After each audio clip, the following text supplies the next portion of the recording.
جوانای خوبی هستین شما، قابل قدرین شما. واقعا این برنامه های شما بدون هیچ گونه سانسور، برنامه های شما اصلا هیچ سنه قلبی به اون نیست.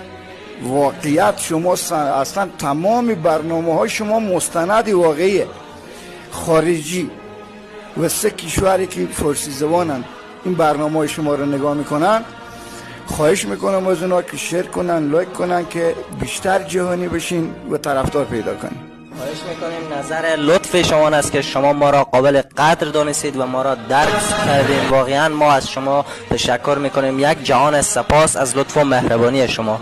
قربان شما سلامت باشین، موفق باشین، پیروز باشین. همچنین خب دوستان عزیز، این بود برنامه ما. در کنار آقای جمشیدی قرار داشتیم و سخنان نابشان را برای ما و شما به جریان گذاشتند. امیدوارم مورد پسند شما عزیزان قرار گرفته باشد و بکوبید لایک و فالو.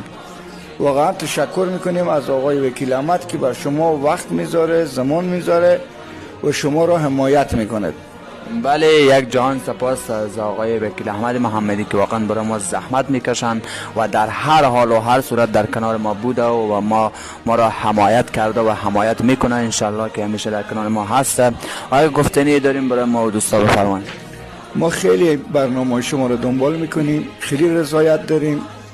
آفرین به شما دو جوان که شما این برنامه رو پیش میبرین. اون زمان قدیم بود، گوشی ها نبود، یا اگه بودم ما کمتر بود، ما نکردیم این کارو.